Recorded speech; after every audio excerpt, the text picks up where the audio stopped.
दोस्तों, आज हम बहुत ही इम्पोर्टेंट टॉपिक पर बात करने वाले हैं। आज हम बात करने वाले हैं प्रधानमंत्री आवास योजना के बारे में। इसको पीएमवाईजी के नाम से भी जाना जाता है। दोस्तों, हमारी सरकार समय-समय पर हमारे लिए बहुत सारी स्कीम्स निकालती रहती है, जिनका हमें या तो पता नहीं चल पाता या फिर हम नहीं जान पाते कि इन योजनाओं का लाभ हम कैसे उठा सकते हैं। एक आम आदमी अपनी रोजमर्रा की जिंदगी में इतना व्यस्त रहता है, इसलिए ज्यादातर वह इन योजनाओं के बारे में जानकारी नहीं जुटा पाता। इसी को ध्यान में रखते हुए हमारे चैनल ने ये पहल स्टार्ट की है कि हम अपने वीडियोस के माध्यम से आपको ऐसी सारी योजनाओं के बारे में अवगत कराएंगे। बस आपको एक काम करना होगा, इन सब वीडियोस को ज़्यादा से ज़्यादा शेयर करें, जिससे हर ज़रूरतमंद को हम इन योजनाओं के बारे में बता पाएँ और उन्हें पता चल सके और वो इसका लाभ उठा पाएँ। दोस्तों, आगे आने वाले टाइम में हम इस पहल को और भी आगे ले जाएँगे। हर जिले में हम एक ऐसा सेंटर, एक ऐसी संस्था खोलेंगे, जहाँ पर आम लोगों को इन सब योजनाओं के बारे में संबंधित सारी जानकारी उनको मिल पाए। जानकारी ही नहीं, बल्कि हम उनको हैंड होल्डिंग करके उनकी एप्लीकेशन फॉर्म को कैसे भरना है, उनकी जितनी भी ज़रूरतें हैं, उन सबको हम इन सब सेंटर्स की मदद से निःशुल्क हम इनको ये सुविधा उपलब्ध कराने वाले हैं। दोस्तों, उससे पहले बस आपको इस चैनल को ज़्यादा से ज़्यादा शेयर करना होगा, जिससे हम अपने इस ऑब्जेक्टिव को फुलफिल कर पाएँ और ज़्यादा से ज़्यादा लोगों को हम इसके बारे में मदद कर पाएँ। चलो दोस्तों, शुरू करते हैं आज के इस टॉपिक के बारे में। दोस्तों, आज हम बात करने वाले हैं प्रधानमंत्री आवास योजना के बारे में, जिसको पीएमवाईजी के नाम से भी जाना जाता है। दोस्तों, सरकार हमारे लिए बहुत सारी स्कीम्स ऐसी निकालती है, जो एक आम आदमी के लिए बहुत ही महत्वपूर्ण होती है, बट हमें इसके बारे में पता नहीं लगता। सरकार का इसके पीछे क्या इंटेंशन होता है, क्या उसका ऑब्जेक्टिव होता है, सबसे पहले हम आपको उसके बारे में बताएंगे। प्रधानमंत्री आवास योजना का मुख्य उद्देश्य गरीबी रेखा से नीचे जीवन यापन करने वाले हर परिवार को अपना खुद का घर होना चाहिए, ताकि वो इसको किराया ना भर पाए, उन्हें कोई इसका किराया ना देना पड़े। तो ये सरकार का इसके पीछे का ऑब्जेक्टिव है। दूसरा, इसमें भारत में सभी बेघर नागरिकों को केंद्र सरकार द्वारा प्रधानमंत्री आवास योजना के तहत घर दिया जाता है। तो ये एक स्कीम है, जिसके माध्यम से हर बेघर व्यक्ति को, जो कि किराए पे रह रहा है, जिसको किराया देना पड़ रहा है या फिर उसके पास घर नहीं है, इस योजना के तहत उनको हम प्रधानमंत्री आवास योजना के तहत इसमें घर मिलता है।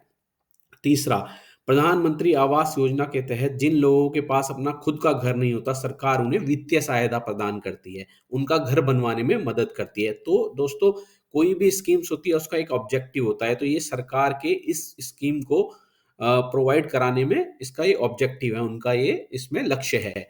दूसरा, कोई भी इस स्कीम की कुछ विशेषताएं हैं जो मैं आपको बताने वाला हूं। जैसे, इस योजना के तहत मिलने वाली राशि और सब्सिडी राशि डायरेक्ट उम्मीदवार के बैंक खाते में जाएगी, जो कि आधार कार्ड से लिंक होगा, जिससे कि उसे इसका संपूर्ण फायदा मिल सकेगा। दोस्तों देखो, ये कितनी अच्छी बात है। जो भी धनराशि इस योजना के तहत आपको ग्रांट होगी, वो सीधी आपके बैंक अकाउंट में जाएगी, यानी कि इसमें कोई मीडिएटर नहीं होगा। तो जो भी पैसा आएगा, वो सीधे उसका बेनिफिट आपको आपके मकान बनाने के लिए यूज होगा। कोई मीडिएटर का इसमें कोई कमीशन, किसी तरह का कोई उसका लेना देना नहीं है। दूसरा, जो पैसा आपको ग्रांट होगा वो तो आएगा ही आएगा, प्लस अगर गवर्नमेंट इसमें कोई सब्सिडी देती है, सब्सिडी मतलब गवर्नमेंट आपका ब्याज माफ करती है या लोन का कुछ अमाउंट माफ करती है, जो भी समय समय पर ये सब्सिडी गवर्नमेंट जो है इसको अनाउंस करती है, वो भी सीधे आपके अकाउंट में ही आने वाली है। तो दोस्तों, ये बहुत ही इंपॉर्टेंट इसका पॉइंट है, आप इसको ध्यान में रखें। दूसरा, प्रधानमंत्री आवास योजना के तहत बनने वाले पक्के मकान 25 स्क्वायर मीटर, लगभग 270 स्क्वायर फीट के होंगे।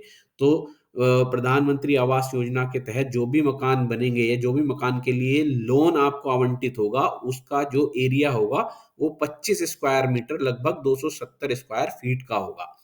तीसरा, इस योजना में लगने वाला खर्चा केंद्र सरकार और राज्य सरकार के द्वारा मिलकर किया जाएगा, यानी कि जो भी पैसा आपका मकान बनने में इस स्कीम के तहत खर्चा होगा, वो राज्य सरकार या फिर केंद्र सरकार द्वारा किया जाएगा।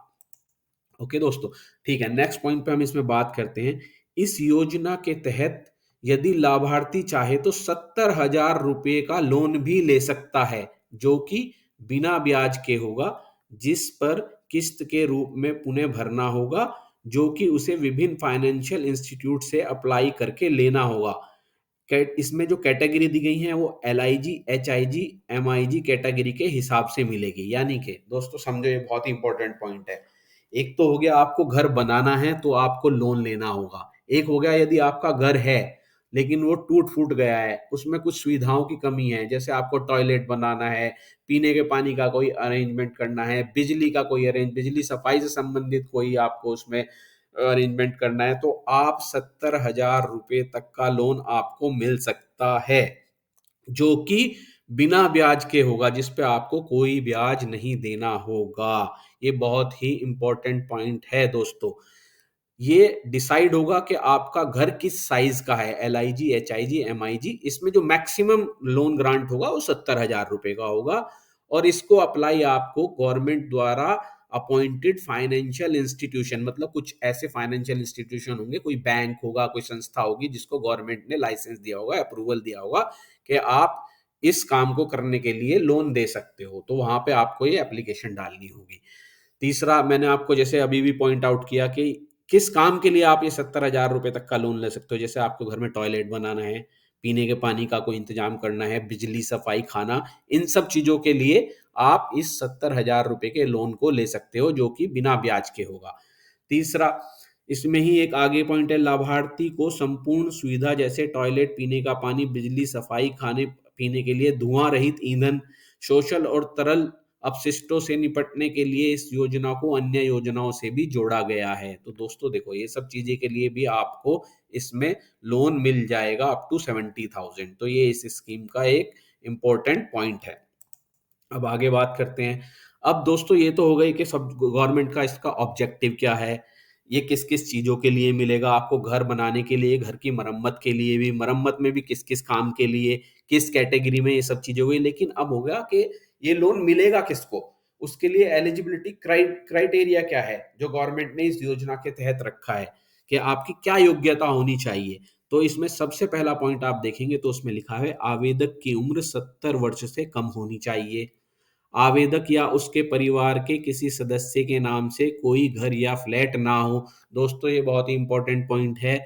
जो भी एप्लीकेंट है जो इस स्कीम के तहत अप्लाई कर रहा है, उसके नाम पहले से कोई घर या फ्लैट ना हो, ये जरूर ध्यान रखने वाली बात है। तीसरा, आवेदक द्वारा घर खरीदने के लिए किसी भी प्रकार का सरकारी छूट न लिया गया हो। इसका मतलब ये है कि जो आवेदक है, जो एप्लीकेंट है, जो एप्लीकेशन भर रहा है, जो लोन के लिए अप्लाई कर रहा है, उसने किसी और सरकारी स्कीम में घर खरीदने के लिए कोई और बेनिफिट ना लिए हो। तो ये भी बहुत ध्यान रखने वाला पॉइंट है इस स्कीम को अप्लाई करने से पहले। फिर चौथा पॉइंट है, घर का मालिकाना हक या तो महिला के नाम से हो या उस परिवार में केवल पुरुष हो। तो अगर उस परिवार में ओनली पुरुष ही है तो पुरुष के नाम होगा, अदरवाइज उस घर का मालिकाना हक गवर्नमेंट ने तय किया है कि वो उस घर की महिला के नाम पर हो। इसमें पांचवा पॉइंट है, परिवार की अधिकतम वार्षिक आय 18 लाख से अधिक न हो। इसे आर्थिक रूप से 4 अलग अलग भागों में बांटा गया है। दोस्तों पहले समझो यहाँ पे पॉइंट क्या है। परिवार की अधिकतम वार्षिक आय यानी कि पूरे घर में जितने कमाने वाले सदस्य हैं उनकी टोटल इनकम 18 लाख रुपीज से ऊपर नहीं होगी, तब ही आप इस बेनिफिट को ले पाएंगे। और ये 18 लाख रुपीज जो है, ये medium income group second category जो है, वर्ग 2, उसके लिए है। यानी कि 18 लाख की अपर लिमिट है इनकम की। अब इसमें जो कैटेगराइज किया गया है वो मैं आपको समझा देता हूं। EWS यानी इकोनॉमिक व्हीकल सेक्शन, आर्थिक रूप से कमजोर वर्ग जो है, उसकी सालाना आय का जो कुल लिमिट रखा गया है वो 3 लाख से कम होना चाहिए। तो आप इस स्कीम में अप्लाई कर सकते हो जो इकोनॉमिक वीकर सेक्शन के लोग हैं, आर्थिक वर्ग से कमजोर लोग हैं। दूसरा इसमें रखा गया है लोअर इनकम ग्रुप, जिसमें 3 लाख से 6 लाख सालाना। फिर है मीडियम इनकम ग्रुप फर्स्ट, वर्ग एक, 6 से 12 लाख, और मीडियम इनकम ग्रुप 12 से 18 लाख, वो जो अपर लिमिट है वो रखी गई है। दोस्तों घर की मरम्मत या सुधार हेतु सिर्फ ईडब्ल्यूएस या एलआईजी वर्ग के लिए ही है। तो यानी कि आप ये देखो, ये जो मीडियम इनकम ग्रुप और मीडियम इनकम ग्रुप सेकंड वाले जो लोग हैं, वो जो घर की मरम्मत का 70,000 रुपए वाला जो हमने डिस्कस किया था, वो केवल ईडब्ल्यूएस या एलआईजी वर्ग को ही मिलेगा, बाकी और दो कैटेगरी के लोगों को नहीं मिलेगा। तो आई थिंक ये आपको समझ आ गया होगा दोस्तों।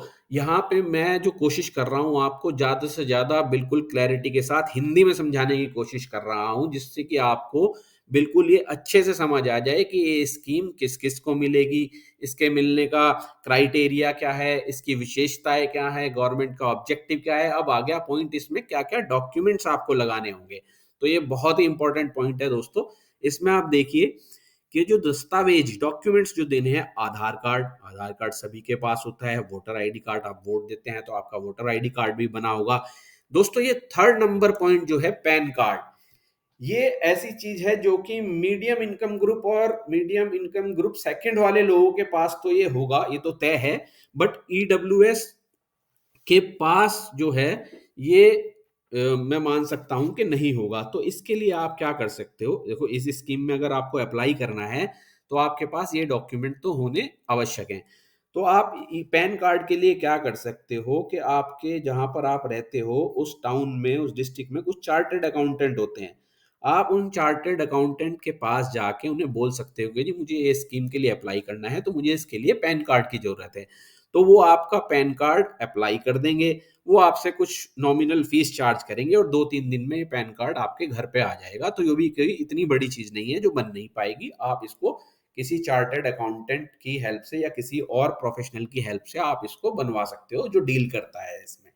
तो उसके बाद जाति प्रमाण पत्र, आय प्रमाण पत्र, आयु प्रमाण पत्र, ये तीनों प्रमाण पत्र आप अपने वार्ड मेंबर या गांव में अगर आप रहते हैं तो प्रधान जी के थ्रू, ये सारे आप उनसे जाके बात कर सकते हो कि जी ये मेरे को बनवाने हैं। वो आपकी इसमें जो है मदद कर देंगे। जाति प्रमाण पत्र ये आपका म्युनिसिपल कॉरपोरेशन से बन जाएगा या फिर ग्रामीण जो आपके प्रधान जी हैं वो आपको बता देंगे कहाँ से बनना है। तो ये चीजें भी आराम से बन जाएंगी। अब हो गया आपका राशन कार्ड, वो हर किसी के पास है दोस्तों। मोबाइल नंबर भी आजकल सब किसी के पास है। बैंक खाता नंबर आधार कार्ड से लिंक। तो दोस्तों ये देखो, ये फिर से एक बहुत ही अच्छी बात निकल के आई है। हमारे यशस्वी प्रधानमंत्री श्री नरेंद्र मोदी जी ने सबके अकाउंट खुलवा दिए थे पिछली बार, जब वो उनकी पिछली गवर्नमेंट थी। सबके उन्होंने बैंक अकाउंट खुलवा दिए थे और सबके बैंक अकाउंट आधार कार्ड से ऑलरेडी लिंक हैं। अगर किसी का नहीं है तो बैंक अकाउंट खुलना कोई इतना वो नहीं है। आप किसी भी नियर बाई अपने सरकारी बैंक में चले जाओ, एसबीआई हो गया, अगर मल्टीनेशनल बैंक में जाना चाहो आईएसआई हो गया, या जो भी आपके आसपास संस्था है, आप वहां पे जाके एक बैंक अकाउंट खुलवा सकते हो और उसे अपने आधार से लिंक करवा सकते हैं दोस्तों। पासपोर्ट साइज फोटो ये तो आप खिंचवा ही सकते हो। तो ये सारे डॉक्यूमेंट्स हैं जो आपको इस स्कीम में अप्लाई करने के लिए चाहिएंगे। तो दोस्तों ये सब डॉक्यूमेंट का ध्यान रखें आप। अब इसके बाद आता है कि चलो ये सारी चीज हो गई कि हमें पता लग गया स्कीम क्या है, कितना लोन मिलेगा, किसको मिलेगा, क्या डॉक्यूमेंट्स चाहिएंगे। अब आता है कि अब ये सब चीजें जानने के बाद हमें अप्लाई करना होगा। अप्लाई इसको कैसे करें, तो ये बहुत ही आसान है दोस्तों। इसको आप ऑनलाइन और ऑफलाइन दोनों तरीके से कर सकते हो। ऑनलाइन से मतलब आप इंटरनेट के थ्रू वेबसाइट पे जाके सारी डिटेल भर के फॉर्म सबमिट कर सकते हो। ऑफलाइन मतलब जो लोग वेबसाइट चलाना नहीं जानते वो उसको फिजिकली उस ऑफिस में जाके अपनी डिटेल दे के उसको कर सकते हैं। तो चलो इसको और आगे डिटेल में समझते हैं दोस्तों।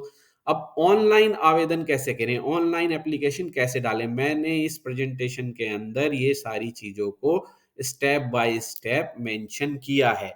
पे ऑनलाइन अप्लाई करने के लिए आपको PMAYMIS.gov.in, ये एक वेबसाइट है गवर्नमेंट की, जो गवर्नमेंट ने डिजाइन की है। इस पे आप अगर जाएंगे तो वहां पे आप इसको फॉर्म को अप्लाई कर पाएंगे इस योजना के लिए। अब इसको अप्लाई कैसे करना है दोस्तों, मैंने इसमें देखो स्टेप बाय स्टेप डाला हुआ है कि log in to the PMAY website, जो मैंने आपको बताया PMAYMIS.gov.in, ये वेबसाइट है। इसके ऊपर आप जाओगे तो आपको सबसे पहले वहां पे जाना है। फिर उसके बाद आप ये ऑप्शन स्टेप 2 है, इसमें आपको चूज करना है। क्या चूज करना है, सिटीजन असिस्मेंट ऑप्शन। वहां पे आप क्लिक करोगे फॉर स्लम डॉलर, ये करके आपको ये सारी डिटेल आपको वहां पे मिल जाएगी जब आप वेबसाइट पे जाओगे। ये स्टेप्स आपको फॉलो करने हैं, ये मैंने यहाँ पे डाल दिए हैं। आपको उसमें अपना आधार कार्ड डिटेल डालना होगा, फिर आपको उसमें जो भी इन्होंने डिटेल्स आपकी मांगी है, आपका नाम, नंबर, कॉन्टैक्ट डिटेल, एड्रेस, वो सारी चीजें आपको डालनी है। इसमें वन पॉइंट बाई पॉइंट मैंने बहुत ही डिटेल में इसको मेंशन किया है दोस्तों, बहुत ही डिटेल में। अब मैंने इसका इंटरफेस जो है, आप वेबसाइट पे जाओगे आप कंफ्यूज ना हो, तो मैंने इसमें वो भी डाला हुआ है। देखो दोस्तों, ये ये ऐसा दिखेगा यहाँ पे, प्रधानमंत्री Awas Yojana housing for all urban. ये इस तरह की वेबसाइट है, और ये यहाँ पे आपको सिटीजन असिस्मेंट पे जाना है। पहले यहाँ पे आप क्लिक करोगे तो ये खुलेगा, इसके ऊपर यहाँ पे आप क्लिक करना। इसके बाद आपका ऐसे खुलेगा, यहाँ पे आप अपना आधार कार्ड डालोगे दोस्तों, आधार कार्ड डाल के क्लिक करोगे तो आप फिर उसके आगे बढ़ते चलाओगे। फिर ला उसके बाद ये फॉर्म आएगा, इसमें आपका नाम, पता, एड्रेस डिटेल, आधार कार्ड, कॉन्टैक्ट नंबर, और जो भी इसमें रिक्वायरमेंट्स उन्होंने मांगी हुई हैं वो सारी आपको यहाँ पर डालनी है दोस्तों। तभी आप इस पे जो है ऑनलाइन अप्लाई कर पाओगे। इसके बाद देखो, जब आप ये सारी डिटेल, ये सारे फॉर्म्स भर लोगे, सारी डिटेल डालने के बाद, तो ये लास्ट में आप यहाँ पे पहुंच जाओगे, जहाँ पे आपको ये डिक्लेयर करना है, यहाँ पे क्लिक करना है। उसके बाद आपको ये कैप्चा डालना है, कैप्चा डालने के बाद आपको इसको सबमिट कर देना है। तो दोस्तों, ये तो हो गया, मैंने आपको बताया ऑनलाइन प्रोसेस क्या है एप्लीकेशन सबमिट करने का। अब इसका एक ऑफलाइन भी मैंने आपको बताया था कि जो लोग ऑनलाइन नहीं कर सकते वो इसको ऑफलाइन भी सबमिट कर सकते हैं। आपको विजिट करना होगा, कॉमन सर्विस सेंटर्स खुले हुए हैं स्टेट और यूनियन टेरिटरी गवर्नमेंट ने, वहाँ पे आपको ऑफलाइन फॉर्म सबमिट करना होगा। इसकी एक नॉमिनल फीस है 25 रुपीज़ प्लस जीएसटी। वो देने के बाद आप इसको वहाँ पे ऑफलाइन फॉर्म सबमिट कर सकते हो। जो भी डॉक्यूमेंटेशन है वो आप साथ में लगा के वहाँ पे आप ऑफिसर को जो है ये दे सकते हो, और आपका ऑफलाइन भी ये अप्लाई हो जाएगा। दोस्तों, इस स्कीम के बारे में मैंने आपको डिटेल में सभी कुछ बता दिया है। अब आपका भी फर्ज बनता है आप ज़्यादा से ज़्यादा इस वीडियो को शेयर करें। जो भी ज़रूरतमंद लोग हैं, जो बेचारे किराए पर रह रहे हैं या फिर जिनके पास अपना घर नहीं है, वो भी इस योजना का, वो भी इस स्कीम का ज़्यादा से ज़्यादा फ़ायदा उठाएं। इस योजना से संबंधित अगर आपका कोई सवाल है, कोई आपका इसमें कोई आपको जानकारी चाहिए, तो आप मुझे कमेंट बॉक्स में लिख के पूछ सकते हैं। मैं कोशिश करूंगा आपको ज़्यादा से ज़्यादा जल्दी से जल्दी रिप्लाई करने की। और वीडियो को ज़्यादा से ज़्यादा शेयर करो, सब्सक्राइब करो, लाइक करो, कमेंट करो। और आने वाले टाइम में मैं और भी इस तरह की जो स्कीम्स हैं गवर्नमेंट की, वो उनके ऊपर जो भी डिटेल वीडियो है, इसी तरह से मैं बिल्कुल जो है बनाता रहूँगा आप लोगों के लिए। बट आपसे अनुरोध है कि ज़्यादा से ज़्यादा इस वीडियो को शेयर करें, लाइक करें, सब्सक्राइब करें। तो ठीक है दोस्तों, मिलते हैं नेक्स्ट वीडियो में। Thank you so much.